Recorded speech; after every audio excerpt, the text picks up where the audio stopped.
Thank you very much. Good afternoon.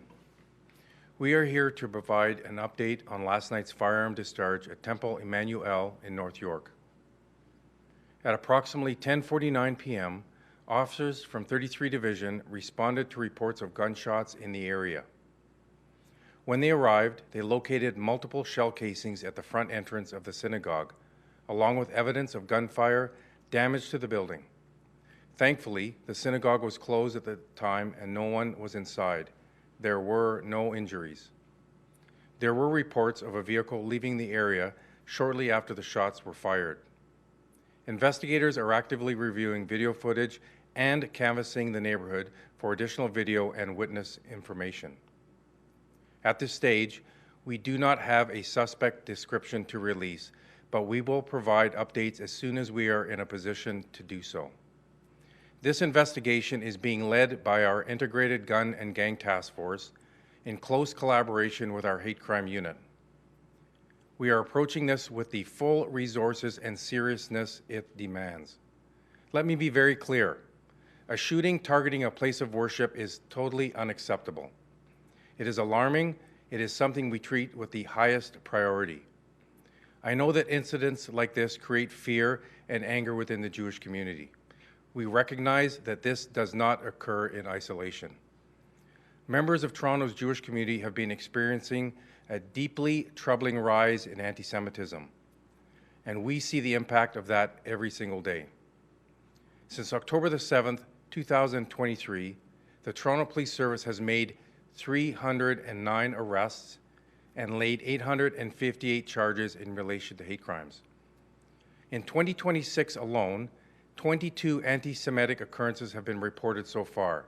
This represents approximately 63% of all reported hate crime.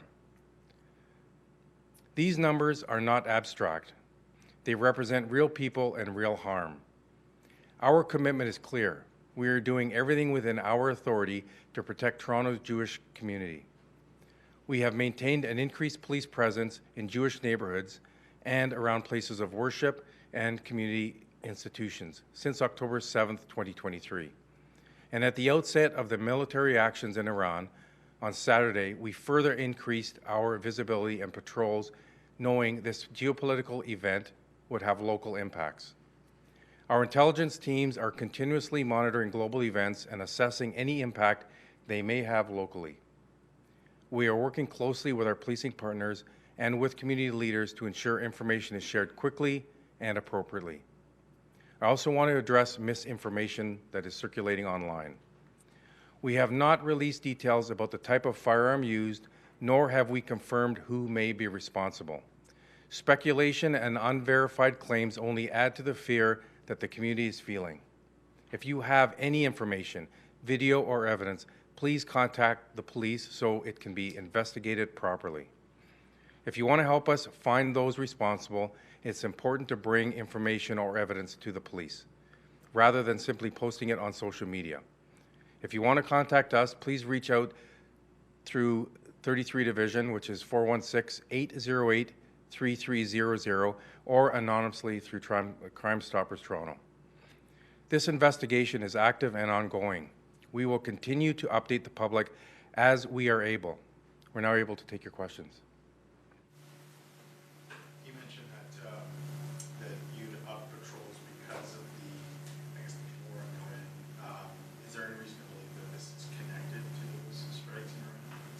That would be speculation at this point. We know that whenever there's geopolitical events, it raises tensions in our community, so we were prepared to make sure that we provide ongoing visibility to ensure that we can keep the community safe. There's been other, I guess, it seems targeted events, shootings and that kind of thing at businesses and other places of worship. Is there any connection between any of these that you can, or do you think there may be, or are you investigating that? Yeah, thank you for that question. Right now, we are not prepared to identify if there's any links. It's an ongoing investigation. That information will come out after we're able to assess all the information that we had, including physical evidence at scene. Deputy, I have a question completely unrelated, if that's okay with you, if you allow me. My office has asked me to ask you on behalf of Toronto Police with regards to FEMA. It's 100 days away listen, our responsibility as part of the city's integrated safety and security unit is to make sure that Toronto is a safe place to celebrate this a historical event. We want to make sure that we showcase the city and make sure that it's inviting for everybody who comes here.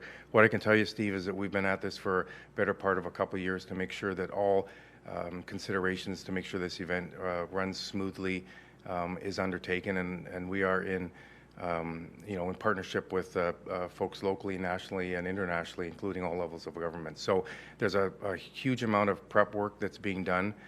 We are, I think today is, as you stated, 100 days out, so we are, getting to the event and very excited.